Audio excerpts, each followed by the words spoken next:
In recent years, access to safe, clean and affordable water in the West Nile sub-region has remained limited. This is mostly attributed to a rising population, water scarcity, inadequate safe water infrastructure, climate change and water pollution, among others. With these circumstances, people in this region continue to travel long distances in search of clean water, while also being exposed to hygiene-related diseases like diarrhea, typhoid, dysentery and cholera due to water contamination.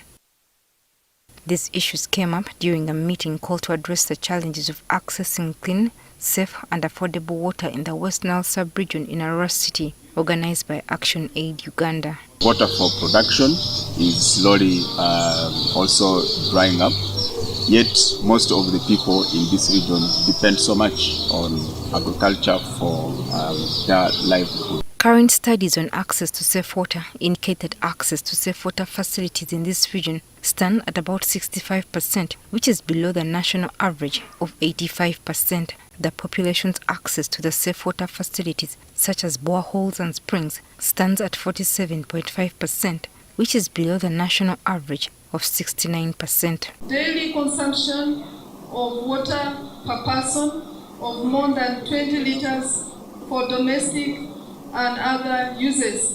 However, these figures were contested by the West Nile region leaders, who insist that the picture on the ground presents a much darker image. Two sub-counties of Arua district are lying on a higher altitude, bordering DRC. That's why you see the rivers in DRC, they flow towards Congo Basin.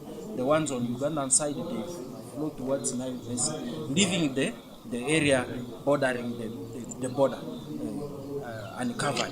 Efforts the district made to drill boreholes in these respective two sub-counties proved futile. So I've said Madokolo has 80% of water sources, safe water source. For me, I dispute that because our safe water source comes from the borehole.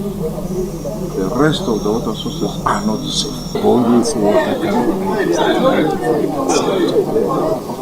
but again, if you dig deeper to the statistics, the population that they used to calculate that coverage was 35,000. This was attributed to a number of factors, including the delayed implementation of water projects by the Ministry of Water and its agencies. Like we have the Integrated Water Resources Management Project, which is a project of 5 years, and it was supposed to have started in 2021 and end next year.